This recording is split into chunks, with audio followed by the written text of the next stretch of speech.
Ladies and gentlemen, welcome to the 2022 ScotGrass event. I'm here, he's here. We both got hangovers, but enough said about that one. As ever, we are hopefully going to get stuck into the manufacturers, have a good tour around, see what's going on, see what they're showing off, that kind of thing. That's it. That's it. Right, we'll get stuck in.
Well, it's Dan Mallard again. How you doing? I'm alright, you? Yeah, I'm good, Yeah? Tal. What brings you to ScotGrass?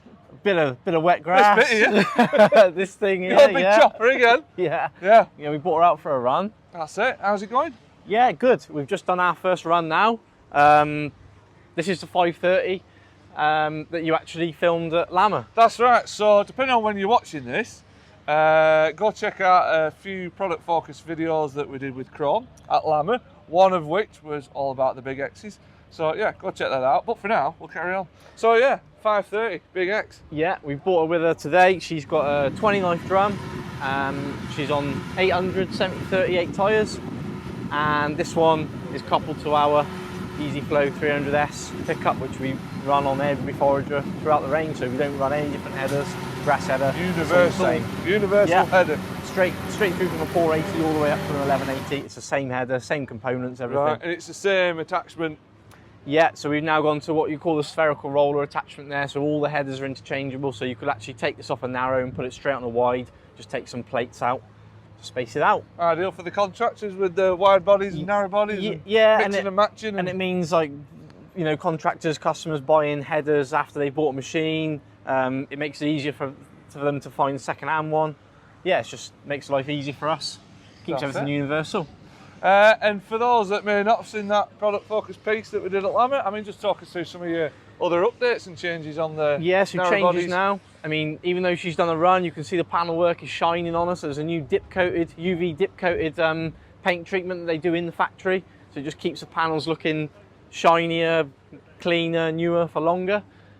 We've got a wider crop flow from the drum back to the tower now. Right. So we're 25% wider in the grass box and the cracker and in the tower itself. Right, so from everything behind the chopping cylinder, you widen wider. that out a bit. That's it. So it's giving us more throughput. Like today, we're in this really heavy grass up here in Scotland, and she's coping well with like a 12-metre row. Yeah. We've got a stage 5 engine in the back now to comply with regulations. We were stage 4 final before. And then we've got the cab on this machine off the wide body. So we've gone to the same cab now as we run on the 680 through to the 1180. 2 options on the cabs, 2 options on the seats, 3 options on LED work lights and headlights, maintenance lights, numerous tyre options, start right the way down like a 680 tyre all the way up to we can have 900s if you wish. But yeah, this one's sat on 800s. Yeah. But yeah, no, we're here. We've got most of the team here today, and we've brought a good selection of machines with us. Mowers, tedders, rakes. We've even got a big M lurking in the background on the JCB stand. We're partnering with JCB today because they do our retail finance, as you know. So we've got some of the new Icon fast tracks, and yeah, plenty of interest in the forager already. A few Irish boys here. God, I love it. Made the trip across. Can't get enough of it. Yeah. So yeah, we've got. All come to see your chopper down. Will be the first time. So we've got 2 more runs to do. We're going to do one now at 1 o'clock, Yeah. and then one later on in the afternoon. Perfect. Nice one. Thank you, See mate. you again.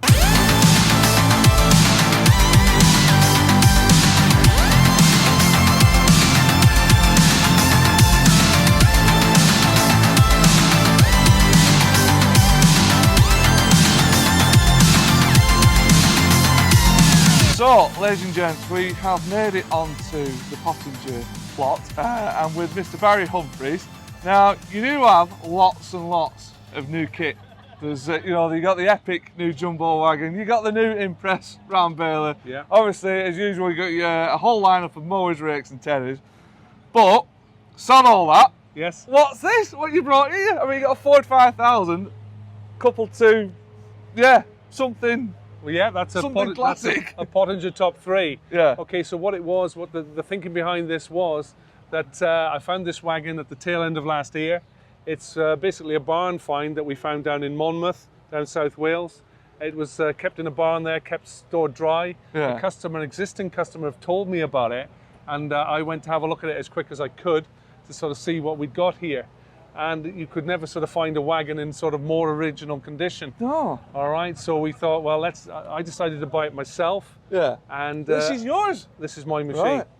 And we've been using. This is your demonstrator. This is a demonstrator. I'd like to say that this is the future, but no, it's probably. So this wagon goes back to a 1981 machine. Believe it or not, this wagon's got 31 blades in it. And the chop length, yeah, it's got 31 blades, and the chop length is somewhere around the 50 millimeters. Yeah. But it's in a 2-knife bank system.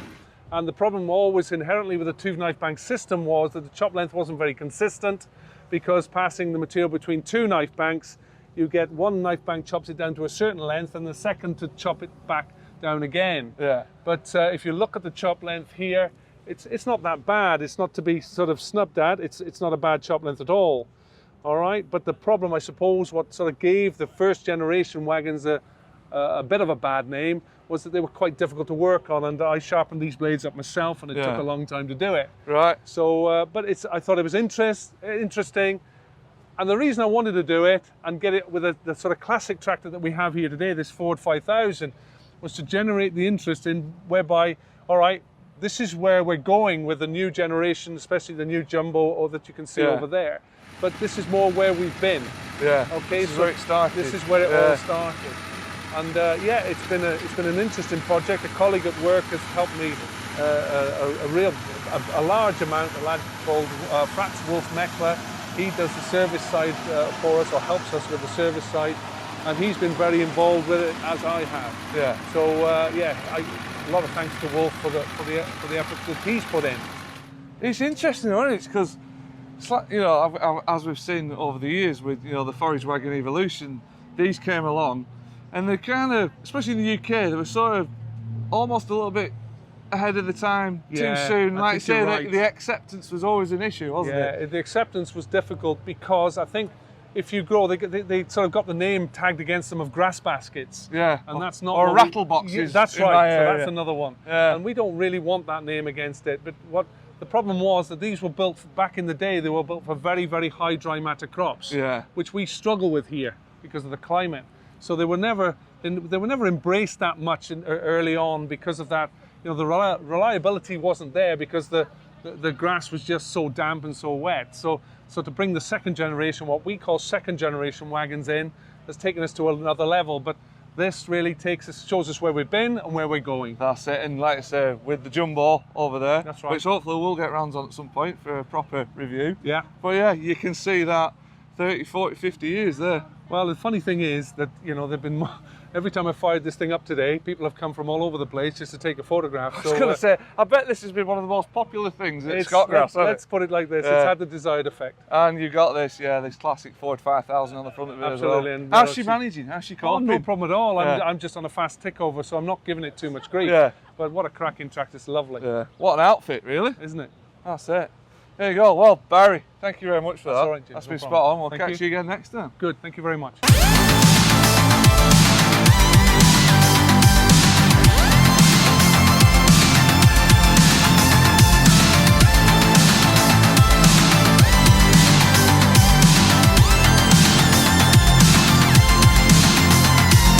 So, ladies and gents, we've made it onto the Caverland plot at the Grassland event. ScotGrass 332. I'm with Mr. Dan Crow, the forage equipment specialist. Dan, this machine's not red. It's not red. What is it? It's a yellow one. What is it? It's our fresh machine. Right. So it's a ROC product, ROC. So is this very first machine in the UK? right? So is this part of a For new acquisition by the Caverland Group? It is. Right. Bought very recently. Yeah. A merger. Lots and lots and lots of nice features. Yeah. Basically, the number that you see on the side is its metric working width. Yeah. So in this case, 730. This particular machine is quite a versatile machine. We call it a combi. So in this case, we can use it as you see it here. So we can push the two belts together, Yeah. make a central swath. We can make two individual swaths to the left or two individual Right. swaths to the right. So you'd bring these two together Yes. and then spit it out left and right. Exactly. Yeah. So full width of the 7.3. Yeah. Or we can make the hole in the middle like you see it in this configuration and make one big central swath, or we can make individual swaths. And the beauty of a grouper in comparison to a rake, of course, a central rake, is the fact that we can keep moving it across like a side rake. Yeah. So if we want to make the most of the horsepower of the forager, we can basically keep going till we've got So if it's a really thin crop, you could damn near do 4 runs, bring Or four full widths of this, or Exactly. like I say, or more, Yeah. into one. And what we've seen recently from a grass perspective is people trying to improve their grass qualities. Yeah. It's all about not getting the dirt into it. It's all about making the most of the forager. As you know, we've seen much bigger horsepower foragers.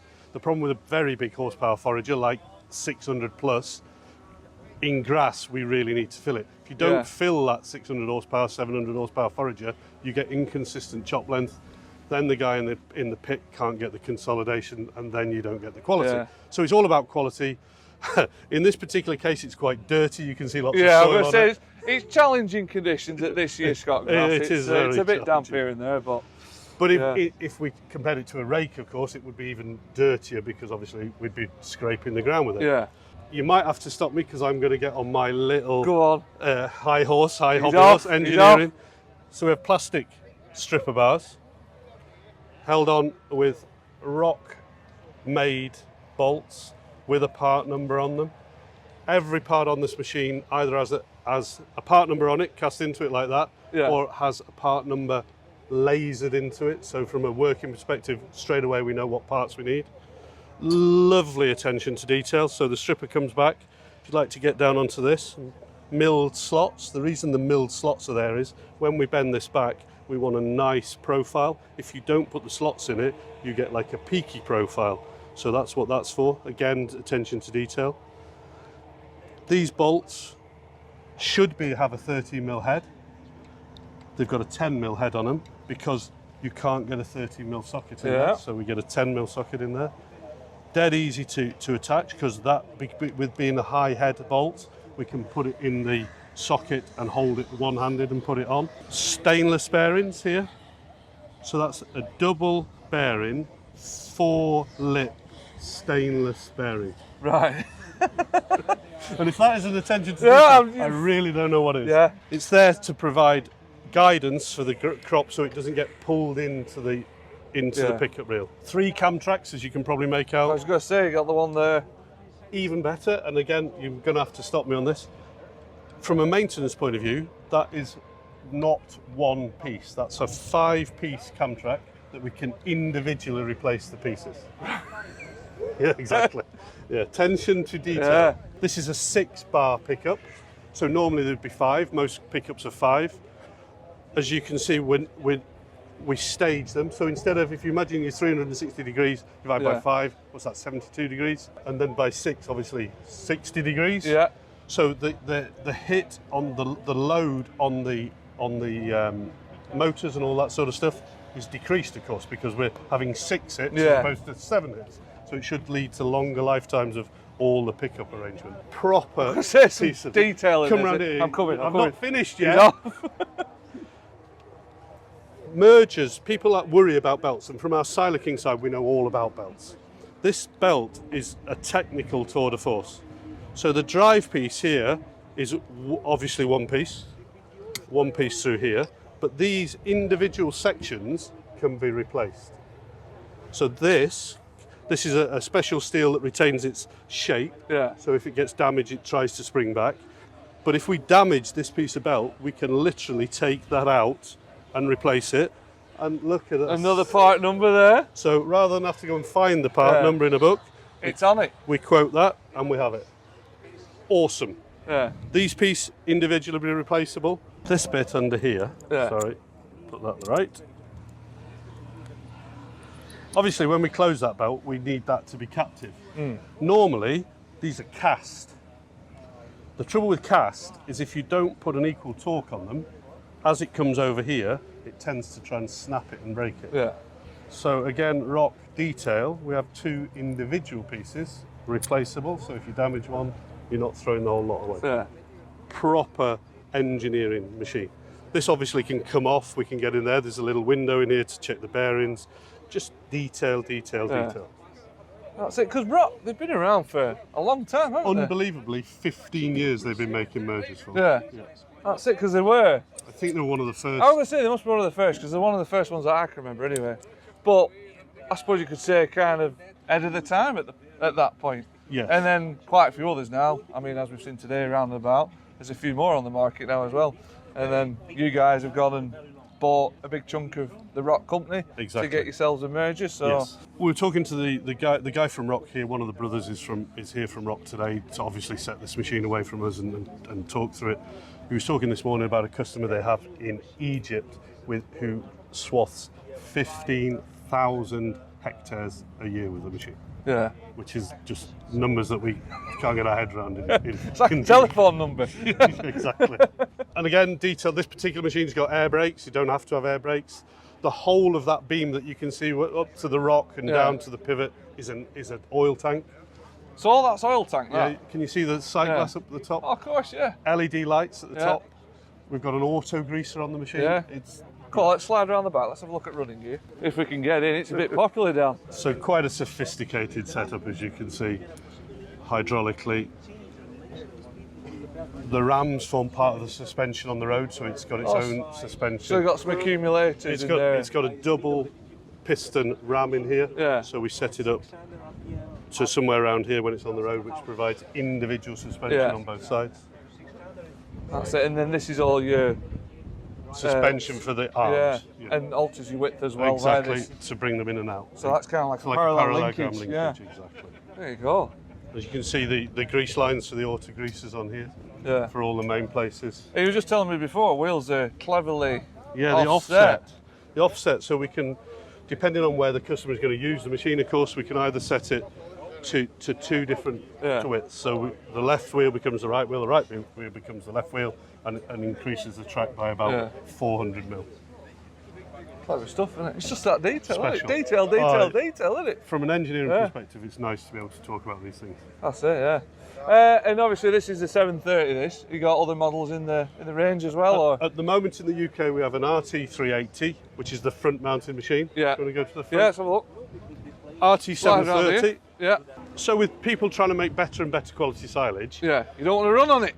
it's one of those questions, isn't it, where you go, okay, we spread it all out nicely, and the very first thing we do is push it back in again with the front wheels. Yeah. And in slightly challenging conditions like we've got here, it's very easy to push the grass back in. We'll just look over there. There you go. There's a gateway. But the problem with these conditions and big tractors and rakes is, what do you do with it? Yeah. You have to dig it back out again. Yeah. So exactly the same principle as we've seen on the back. This, as you can see, 6-stage pickup with staggered tines. Belt's the same, all of that's the same. And we can drive it left or right. So what we're doing is we're going to send it away from the front wheels for obvious reasons, so we don't push it in, and then pick it up with whatever's following. Yeah, whatever's that side or wherever. Yeah, the choice. That's the beauty of these machines. Very, very. Obviously, you could use them as you want, all one way, all the other in the middle. So that's what we call a combi unit. Yeah. The other machine that's way off in the distance that we can't see. That's over there in the crowd somewhere. In the crowd. Yeah. That's an 880, so that's 8.8 metres working width. Right. That's not a combi, so all that can do is put them down the centre. That's just a centre or machine. sides. Right, centre or sides, right, got you. But this one, like I say, it's mega flexible. It does either way, everything, yeah. centre, sides, Yeah. 2 rows. Yeah. Combine it with this, go nuts, knock yourself out. And then they go up to 12.5 metres on the back as well, Right, which is obviously a 3 pickup machine, yeah, which can't do centres, of course. Because Right. when you've got 3 pickups, there's no obvious way of splitting the yeah. pickup. So that's an all one way or an all the other way Right. type machine. Like I say, it's good to have something, New. a proper good engineering machine, Yes, isn't it? yes. Yeah, perfect. Nice one, Dan. How's ever? Thank you very much.